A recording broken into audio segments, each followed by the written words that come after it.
Oui, merci beaucoup Gaspard d'avoir accepté de clôturer. Est-il besoin de vous présenter, mais néanmoins c'est mon rôle, je ne vais pas l'abdiquer.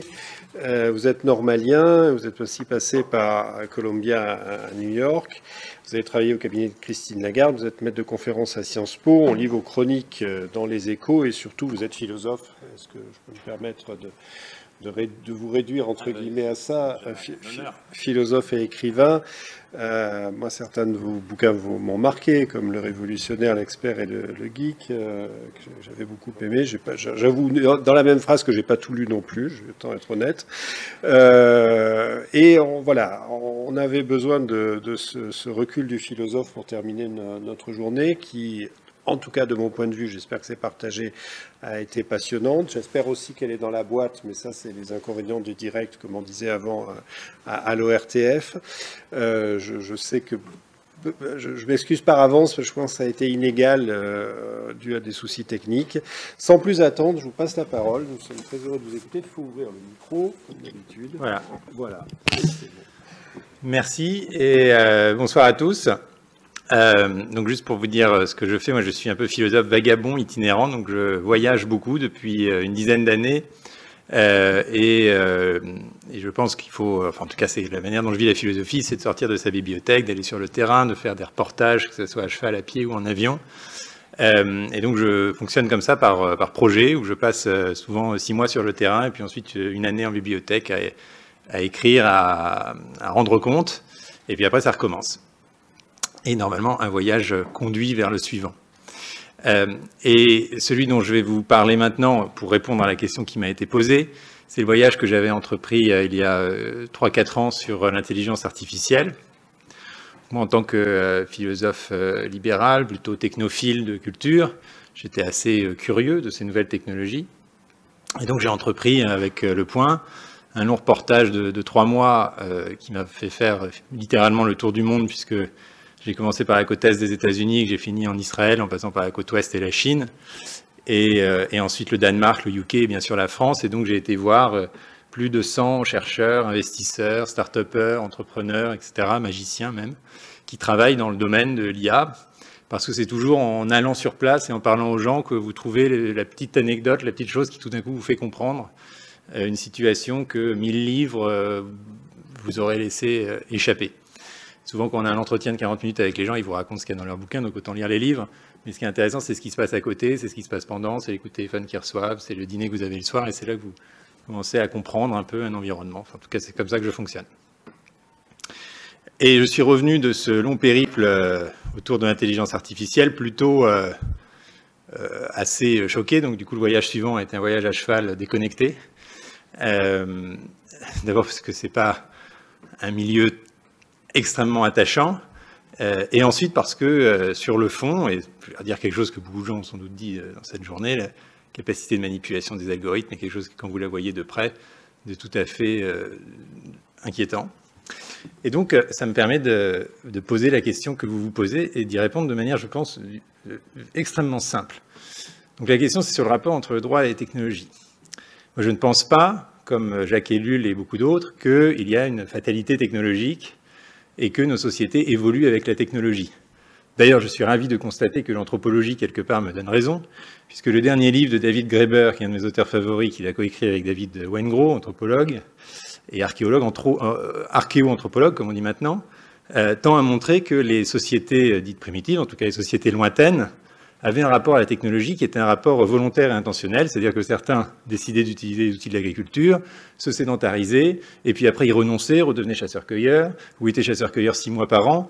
Enfin bref, qu'il n'y a pas eu une espèce d'évolution linéaire et que les technologies apportaient un certain type de progrès, puis la fondation des villes, la fondation des États, etc., mais qu'en fait c'était des choix politiques très conscients et extrêmement divers. Et la thèse de Graeber, qui n'est pas étonnante puisque lui c'est un anarchiste politiquement, c'est que la démocratie prime au fond, en tout cas la conscience collective prime sur le donné culturel ou environnemental, et que les sociétés au fond ont toute l'attitude pour expérimenter toutes sortes de formes sociales. Et donc, par rapport à ces technologies, je pense que tout le discours de la disruption, on entre dans un nouveau monde, un monde dont les règles sont complètement nouvelles, un monde qu'on va vous expliquer, est un discours qui est un discours un peu menaçant, un peu hautain, très paternaliste, qui vous dit au fond, c'est tellement compliqué, vous n'allez pas comprendre. Puis c'est tellement formidable que m'emmerdez pas avec les trucs ringards, état de droit, tout ça. Non, c'est fini. Maintenant, c'est nouveau, c'est formidable. Et en fait, ça vous met dans une position d'infériorité quelque part dans le discours, parce que vous ne maîtrisez pas tous les algorithmes, vous n'êtes pas informaticien. Et ça, quelque part, ça permet à ces entreprises, puisque sont quand même fondées sur le capitalisme le plus classique du monde, de dominer et d'imposer leur propre vision. Alors moi, je défends que dans le monde numérique, que j'appelle de mes voeux, toutes ces évolutions technologiques, ça peut être formidable, on peut penser un état de droit, en fait, tout à fait classique, hyper classique, avec la liberté d'expression telle qu'elle est définie dans la Déclaration des droits de l'homme, les droits de l'enfant tels qu'ils sont définis dans la Convention internationale des droits de l'enfant, et le droit de propriété tel qu'il est aussi dans notre Déclaration des droits de l'homme. Bref, un sujet de droit, une loi, quelque chose d'extrêmement simple. Et qu'en fait, si on reprend ça de cette manière, tout paraît assez évident sur les régulations qu'il faudrait mettre en place. Alors, le tout début de l'analyse, c'est que pour qu'il y ait un état de droit, il faut qu'il y ait un sujet de droit et une loi. Je ne suis pas juriste, vous me corrigerez peut-être, mais ça me semble la définition la plus consensuelle. Et déjà, ça nous pose beaucoup de problèmes dans le monde algorithmique du nudge.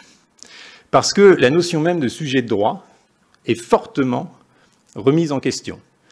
Le sujet de droit, c'est celui qui peut librement se déterminer. Parce que si vous ne pouvez pas librement vous déterminer, si vous êtes pris dans les raies du déterminisme technico-physique, à ce moment-là, vous n'êtes plus responsable de rien, donc vous n'êtes plus coupable de rien. C'est sur ce genre de théorie que s'appuient d'ailleurs ceux qui veulent mettre fin aux prisons, parce que la prison est un moyen de sanctionner en fait ce qui n'est pas du ressort de la volonté individuelle. Et c'est un mouvement très puissant aux États-Unis. Cette histoire de fin du sujet de droit est donc une histoire de libre arbitre. Est-ce qu'on peut encore penser le libre arbitre dans le monde de l'intelligence artificielle? C'est exactement la question que pose Yuval Harari au début d'Homo Deus.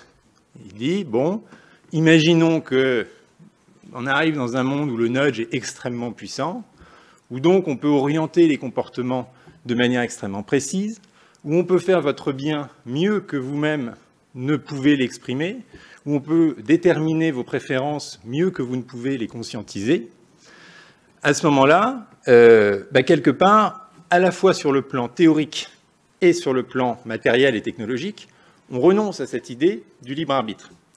Sur le plan théorique, parce que vous avez la conjonction de l'économie comportementale, de la psychologie cognitive type Daniel Kahneman et de la neuroscience, qui tendent tous à vous dire que voilà, on arrive à cartographier le cerveau, qu'on arrive à anticiper les décisions des gens avant même qu'ils en soient conscients, qu'on comprend les biais cognitifs qui font que les gens ne se décident pas vraiment comme ils voudraient se décider, et qu'au fond, tout ça, théoriquement, assoit le pouvoir du nudge.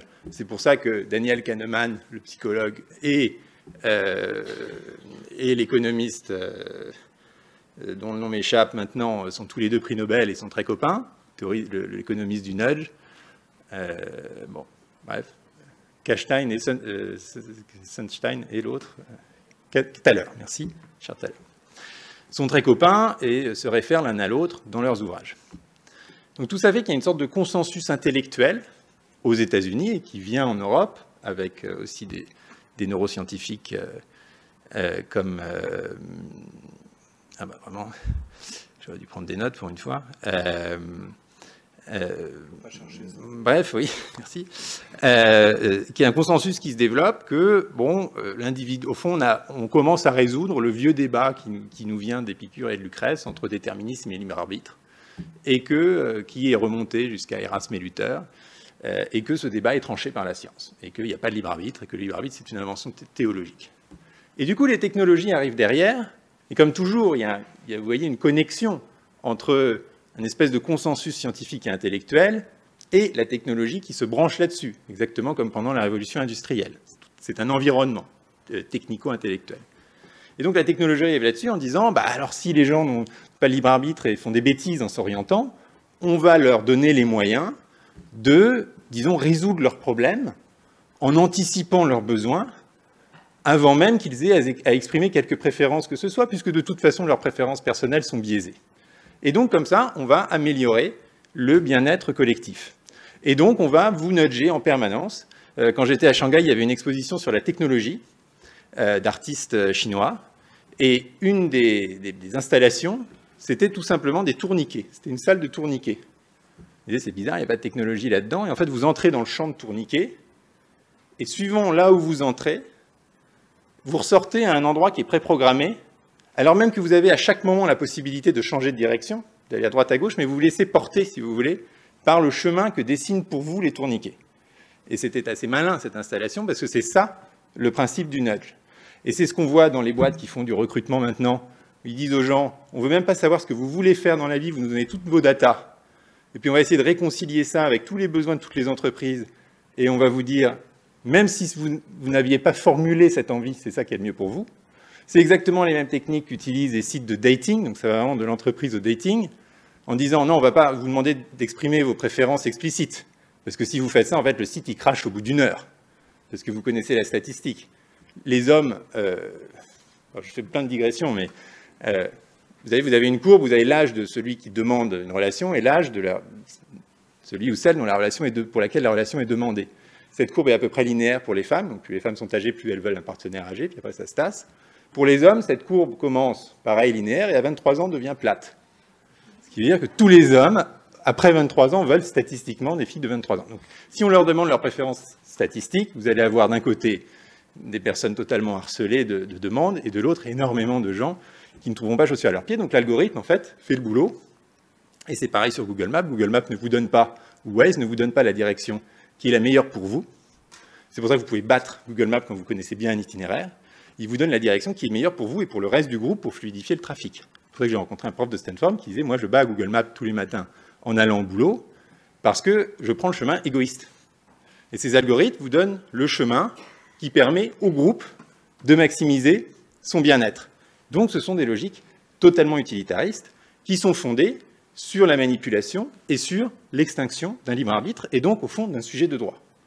Et quand on en vient au droit, donc moi, je décline en fait cette espèce disons, de paradigme général sur l'ensemble des disciplines. L'économie, donc l'économie de marché, par exemple, parce qu'il y a encore un marché quand les gens ne prennent pas leurs décisions librement.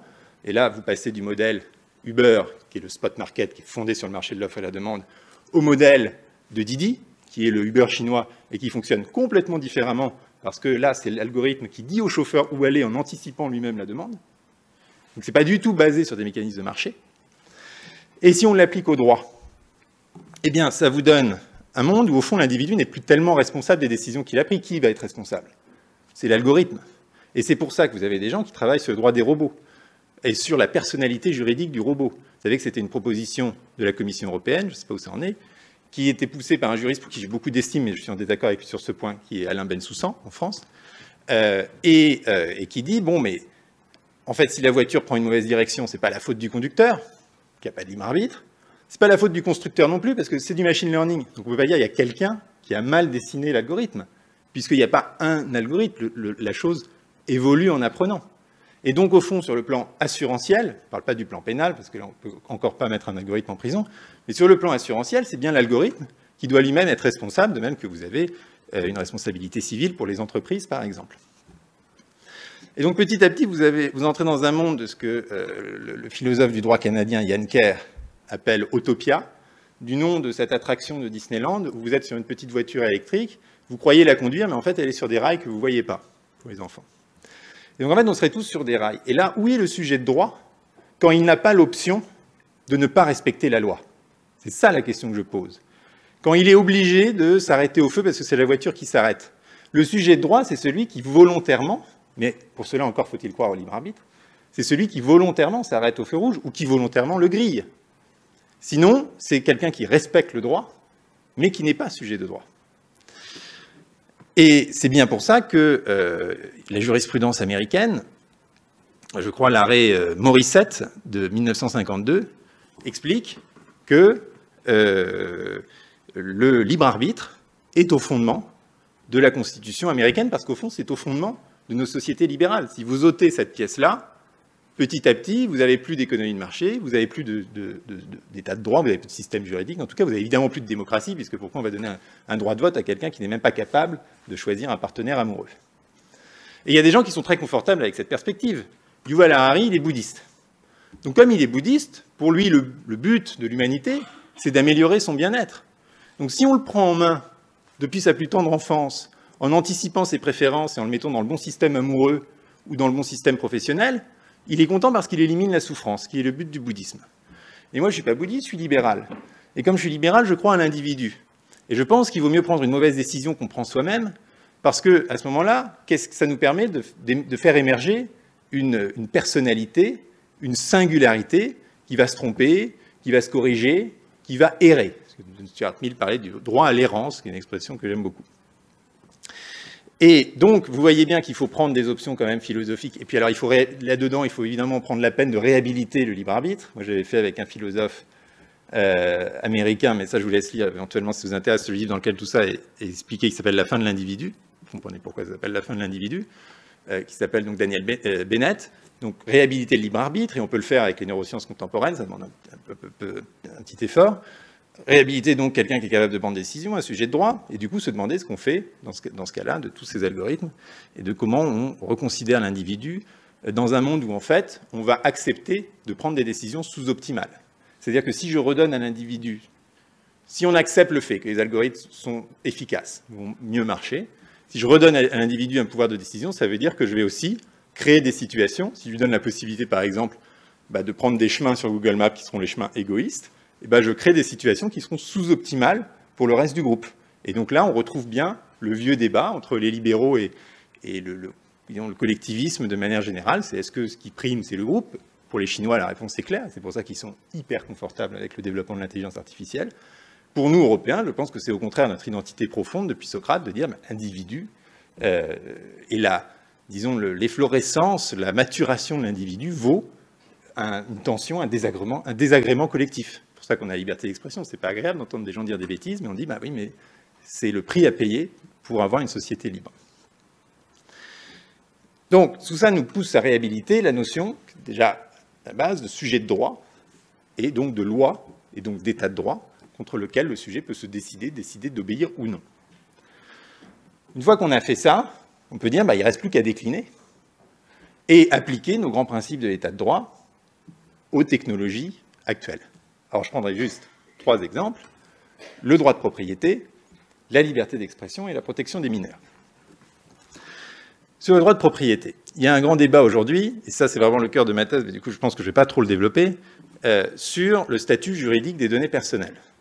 Aujourd'hui, les données personnelles sont soumises à un droit de la personne, c'est le RGPD qui assure un certain nombre de droits fondamentaux, droit à l'oubli, etc., mais n'est pas considéré du domaine patrimonial. La donnée n'est nulle part au monde, y compris aux États-Unis, une propriété privée. Et donc moi je trouve, mon analyse, c'est qu'on est dans un système qui est au fond un système féodal, un système précapitaliste, où de même que le serf donnait toute sa production au seigneur en échange de l'accès à des services gratuits, protection contre la guerre, l'usage du moulin communal ou du four, aujourd'hui vous donnez toutes vos datas sans pouvoir les contractualiser, sans pouvoir les monétiser, sans pouvoir leur attribuer une valeur. Vous donnez toutes vos datas en vrac à Facebook, dont la dame parlait tout à l'heure, en échange d'un service qui, lui non plus, n'est pas pricé, n'est pas contractuel. Cliquer sur des conditions d'utilisation qui, on sera tous d'accord, sont complètement léonines, parce que personne n'est incapable ni de lire, ni de comprendre, encore moins de négocier sur quoi vous devez cliquer. Donc, ce n'est pas un contrat. Et tout ça vient du fait que la data, vous n'êtes pas encore passé, dans l'évolution des techniques, au droit de propriété. Or, vous remarquerez que le droit de propriété, il arrive toujours après l'évolution des techniques. Je ne reviens pas sur l'évolution du droit de propriété, sur la propriété de la terre que Braudel a très bien décrite. La propriété intellectuelle, c'est pareil, ça arrive après 2 siècles de bazar, après l'invention de l'imprimerie, quand Beaumarchais dit « ça suffit, on ne peut pas donner tout notre argent aux copistes ». C'est Thomas Paine, celui qui faisait tous les best-sellers de la fin du XVIIIe siècle, ne touchait pas un rond, était dans la misère. Donc, droit de propriété, droit d'auteur. Et ensuite, au XIXe siècle, révolution industrielle, donc droit de propriété intellectuelle sur les inventions. Et tout ça, pourquoi? Parce que c'est l'individu qui crée, c'est le produit de moi-même, et donc, c'est le produit de ma terre, c'est le produit de mes idées, c'est le produit de mes mains, et donc j'ai la propriété là-dessus. C'est juste lockéen. Et maintenant, évidemment, le stade d'après, c'est de dire, ce qui sort de moi en termes de données, je dois aussi en avoir la propriété. Et dans un monde où les données deviennent patrimoniales, et c'est un débat qui est abordé aux États-Unis par des gens comme Jaron Lanier ou Glenn Whale, vous avez un autre système, un autre rapport de force entre l'individu et les GAFA. Puisque là, vous acquérez la possibilité de négocier un contrat. Alors évidemment, ce n'est pas vous qui allez le négocier tout seul. Il va y avoir des syndicats ou des entreprises intermédiaires ou des banques ou des assurances qui sont très intéressées par cette question parce qu'elles se verraient bien comme l'intermédiaire qui permet de stocker les données de même que vous stockez votre argent à la banque et qui ensuite va négocier la manière dont vous souhaitez être rémunéré ou pas pour vous donner par les grandes plateformes. Parce que dans un système, vous avez la propriété sur les datas, vous avez l'usus, l'abusus et le fructus. Donc l'abusus, ça veut dire que le droit à l'oubli, il est intégré dans le droit de propriété, c'est même pas la peine d'en faire un droit séparé. Et le fructus, qui est essentiel, qui n'existe pas aujourd'hui, ça veut dire que vous avez le droit d'être rémunéré pour les données que vous fournissez, et que donc vous changez tout l'écosystème. Parce qu'aujourd'hui, Facebook fait plusieurs milliards de profits par trimestre, parce qu'il utilise gratuitement la matière première. 1 milliard de photos par jour sur Facebook, gratuites. Les données personnelles, 10%, 20% pardon, maintenant du PIB européen. Donc tout ça a de la valeur. Et cette valeur, le producteur de la matière première n'en est pas rémunéré. Alors, je suis d'accord que l'intermédiaire qui va collecter la donnée, qui va faire un travail de collecte, doit aussi prendre sa part. Très bien. Mais le producteur de la matière première, comme dans tout système d'économie de marché classique, doit aussi toucher une partie de la rémunération. Et donc, les 3 milliards de Facebook, on me dit « Ah oui, mais c'est dégueulasse, c'est marchandisé ». Oui, sauf qu'aujourd'hui, c'est marchandisé, mais vous n'en profitez pas du tout. Et donc, dans ce système-là, eh bien, Facebook ne fera plus 3 milliards de profit, il fera un profit tout à fait raisonnable d'une entreprise normale, et la majeure partie du bénéfice ira à l'utilisateur en fonction, évidemment, des choix et des préférences de vie privée qu'il aura inclus dans son propre contrat. Puisque qui dit droit de propriété dit individualisation des contrats. Tout le monde n'est pas obligé d'avoir le même contrat. Et donc, ça veut dire que dans cet univers-là, certains diront, moi, je veux utiliser Facebook sans rien communiquer, sans que Facebook sache qui je suis, donc sans être retargeté par les pubs, donc sans être manipulé par les algorithmes, donc en conservant mon libre arbitre. Donc vous voyez, tout ça est lié. Mais là, je paye, alors on estime ça à 10 $ par an et par personne, je paye le service qu'une entreprise m'offre dans une économie de marché, une relation bilatérale normale. Si vous dites, oui, mais moi sur les sites d'e-commerce, les chaussures, tout ça, je suis ravi d'être nudgé, je veux bien donner toutes mes données de chaussures pour avoir ensuite la meilleure promo, la meilleure taille, le meilleur truc. Bon, à ce moment-là, c'est vous qui fournissez de la data, et dans ce cas-là, c'est vous qui êtes rémunéré.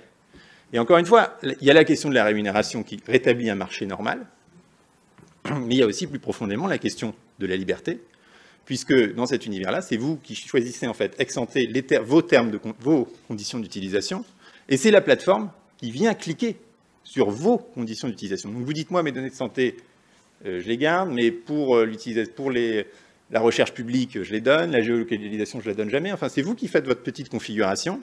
Vous mettez ça dans votre smart wallet. Toutes les datas contiennent ce contrat virtuel par blockchain. C'est tout à fait faisable. C'est ce qu'on fait aujourd'hui pour les crypto-monnaies.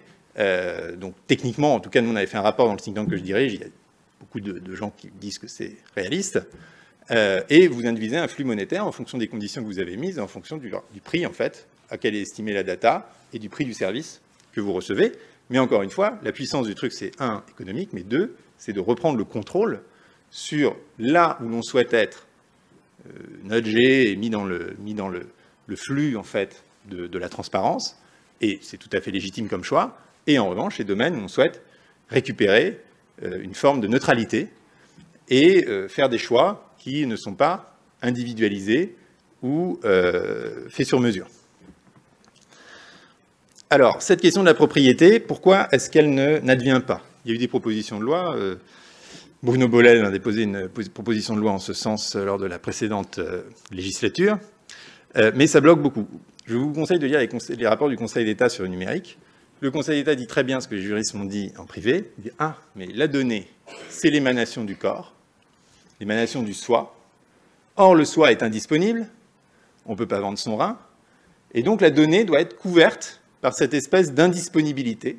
Parce que, comme m'avait dit l'ancienne présidente de la CNIL la première fois qu'on a parlé de ce sujet, si on commence à vendre ces données, on va finir par vendre son rein. Et on voit que là, derrière ça, il y a quasiment un débat, mais c'est sérieux, parce que c'est tout un espèce de Maelstrom, CNIL, RGPD, Commission européenne, Conseil d'État qui vraiment fait la loi sur la question de la donnée. Et donc, si on n'arrive pas à faire bouger cette ligne-là, qui est au fond métaphysique, je pense qu'on aura beaucoup de mal à faire advenir la patrimonialité. Et donc, moi, je pense que c'est métaphysique parce que pourquoi le soi est indisponible? Je ne vais pas faire un long développement, mais en fait, ça remonte quasiment à saint Paul. L'idée qu'on ne s'appartient pas à soi-même est une idée profondément chrétienne, parce qu'on appartient à Dieu.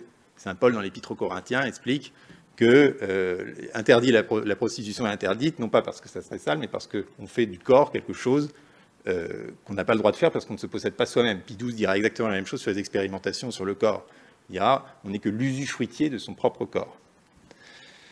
Et au fond, le Conseil d'État aujourd'hui, avec sa notion de dignité humaine, fait ce que faisait saint Paul précédemment, c'est-à-dire condamne ou interdit un certain nombre d'usages du soi, sur la raison qu'on n'en est pas propriétaire. Donc moi, je plaiderai pour aller jusqu'au bout de la logique lockéenne. C'est Locke qui, le premier, dit « I own myself », c'est le début de la modernité. Et moi, je plaiderai pour une propriété de soi pleine et entière. Et vous voyez que, du coup, les sujets de bioéthique, type GPA, fin de vie, sont éminemment liés à la question de la data, parce que si on se possède soi-même, il y a un certain nombre de questions qui, d'un point de vue légal, tout simplement, disparaissent.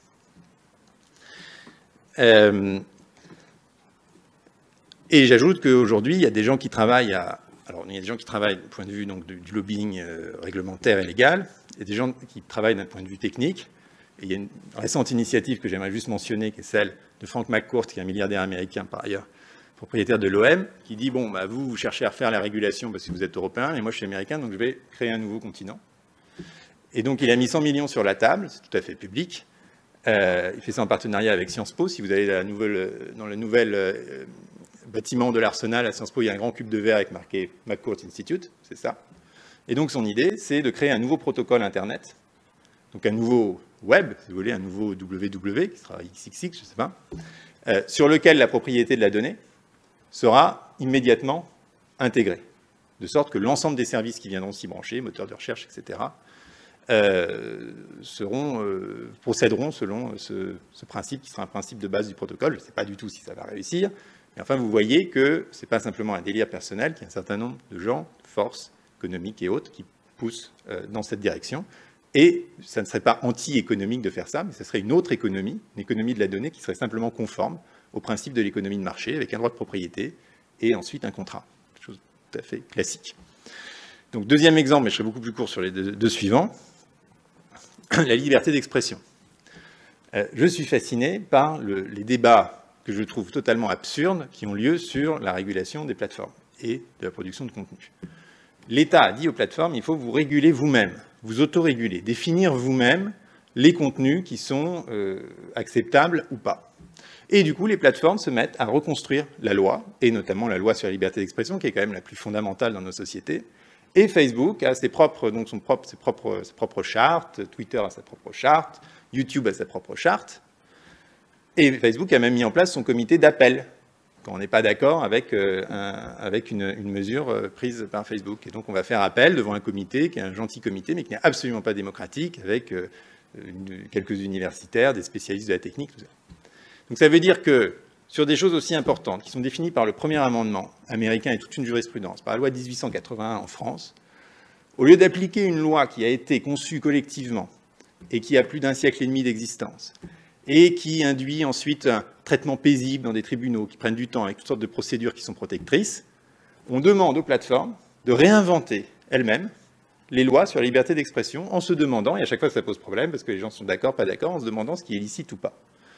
Et c'est là qu'interviennent les articles 5 et 10 de la Déclaration des droits de l'homme. L'article 10, il parle de la liberté d'expression, sauf dans les domaines qui sont...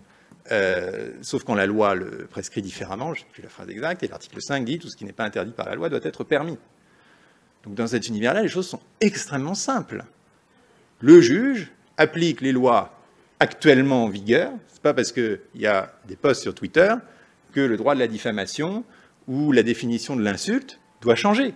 La technique, évidemment, de la justice doit changer. Et on peut imaginer que ça soit, comme ils y travaillent, le ministère de la Justice, qui ait des algorithmes, en coopération avec les plateformes, qui trient un peu tout ça et qui aillent directement chercher les posts illicites. Mais je ne vois pas pourquoi le domaine du licite aurait changé. Il suffit d'appliquer différemment, certes, plus rapidement et avec des technologies, mais d'appliquer les lois que nous nous sommes données à nous-mêmes en tant qu'êtres humains depuis un siècle et demi sur ces sujets-là. Et le dernier point, c'est sur la protection des enfants. Et là, je me réfère à la Convention des droits de l'enfant, et je crois à son article 33, qui dit que les enfants doivent être protégés de la consommation de psychotropes et de substances addictives. Je ne sais plus comment c'est formulé, etc. Bref, la drogue est interdite pour les enfants. On est d'accord avec ce principe-là. Moi, je suis pour la légalisation des drogues pour les adultes, mais évidemment, tout à fait opposé pour les mineurs. L'État, pour le mineur, a la fonction classique d'éducation, d'ouvrir l'esprit, de protection.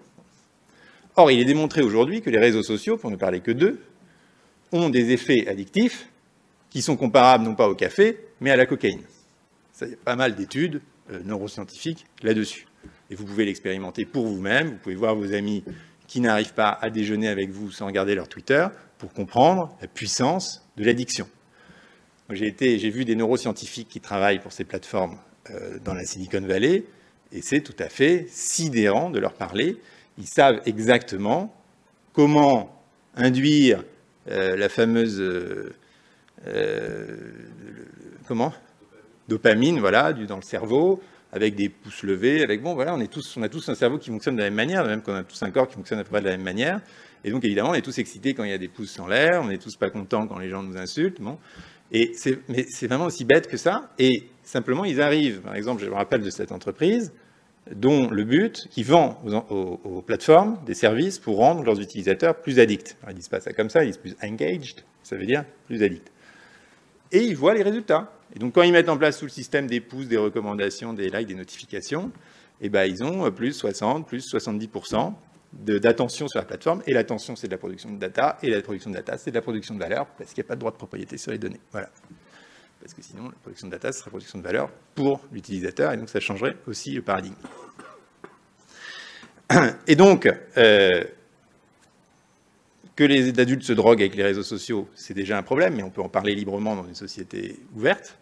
En revanche, que les enfants se droguent, qu'au fond, on leur donne avec TikTok, à la sortie du lycée, de la coke en accès libre, me semble juste tout à fait absurde et non conforme au principe de base de l'éducation et de l'état de droit. Et donc c'est pour ça que je plaide de manière, je pense, assez cohérente et tout en étant libéral, pour l'interdiction des réseaux sociaux au moins de 16 ans, au moins de 18 ans. Après, là, je te discute. Aujourd'hui, ils sont formellement interdits au moins de 13 ans, mais comme vous le savez, c'est absolument pas appliqué. Donc voilà, je m'arrête là au bout de 30 minutes pour résumer mon intervention, vous dire que on vit sur des bons principes, qu'on a une déclaration des droits de l'homme qui est le plus beau texte de philosophie politique jamais produit, et qu'il suffit d'appliquer sereinement ces principes aux nouvelles technologies en termes de droit de propriété, de liberté d'expression, de protection de l'enfance et de plein d'autres choses, et que quelque part, ça simplifie considérablement le débat. Merci.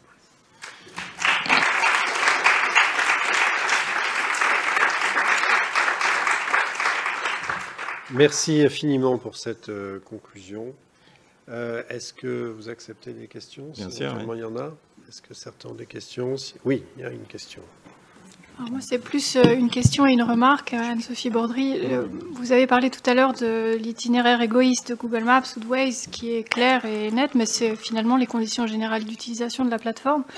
Et je pense que l'utilisateur ne se pose pas la question du libre arbitre quand il l'utilise, quand il a besoin d'aller rapidement à un point B. Ensuite, en revanche, l'élu local, lui, quand il voit l'itinéraire égoïste passer dans un quartier résidentiel ou devant une école à une sortie de classe, ou etc., lui, il comprend le problème et il essaie de contrer Google Maps ou Waze en disposant des dodanes ou des sens interdits, sauf dessertes locales, etc. Donc il a des toutes petites armes face à des conditions générales d'utilisation d'une plateforme. Donc ça, c'est un vrai sujet, et un sujet que le droit commun français, aujourd'hui, n'opère pas tellement pour aider l'élu local à appliquer le droit. Sachant que finalement la faute appartient à l'utilisateur de la plateforme, c'est-à-dire que si jamais demain on utilise Google Maps et qu'il nous dit en plus qu'on peut griller un feu rouge parce qu'on ira plus vite et que Google Maps nous dit de toute façon il n'y a personne à l'intersection, il n'y a aucun danger, on ira. Donc en fait c'est l'être humain, citoyen, qui ne respecte plus le droit local en fait. Ça c'est un premier sujet. Le deuxième sujet correspond à la monétisation de l'amour-propre. Aujourd'hui, quand vous allez voir les majors, elles disent finalement, ou dans le gaming, principalement d'ailleurs dans le gaming, il y a une monétisation de l'amour-propre. En fait, on donne de plus en plus d'importance à des gens qui obtiennent des grades, qui obtiennent dans les jeux, et ça façonne l'esprit des jeunes aujourd'hui. Et ça, pour moi, c'est plus grave que la cocaïne, TikTok, etc. Ou en tout cas, ça l'est autant. Parce que la monétisation de l'amour-propre, ça change un homme. Oui, je pense que ça va dans la même direction. Sur le droit et Google Maps, clairement, le droit, il va s'adapter. C'est-à-dire que si on va probablement créer des feux rouges intelligents évidemment, il en existe déjà beaucoup, ou des villes plus intelligentes. Alors, je me méfie un peu des smart cities, mais c'est-à-dire que la législation va aussi évoluer au sens où on ne va pas, ça serait un peu effectivement idiot de rester avec des feux qui sont rouges pendant 1 minute quand il n'y a aucun trafic, si maintenant on a la possibilité technologique de faire autrement. Et c'est là que le citoyen ne comprend pas et donc enfreint la loi. Maintenant, si la municipalité commence à s'adapter en mettant en place des choses qui restent fondées sur un état de droit, c'est-à-dire un sujet de droit qui respecte le feu ou qui ne le respecte pas, c'est-à-dire qui n'est pas un truc complètement, disons, systématisé, mais qui permet quand même de fluidifier le trafic et de rendre service, je pense que là, on peut trouver un équilibre. Notez que dans un monde de propriété des données, précisément, tout le monde ne prendra plus le même itinéraire sur Google Maps. Puisqu'en fait, suivant les choix que vous aurez fait d'utilisation de vos datas, on vous offrira des itinéraires légèrement différents. Parce que quand vous aurez complètement neutralisé vos datas, il vous donnera un itinéraire qui sera complètement objectif, qui ne prendra plus en compte, par exemple, le trafic adjacent. Donc ça créera un tout petit peu plus d'embouteillage, mais c'est le prix à payer, effectivement, pour vivre dans une société plus libre.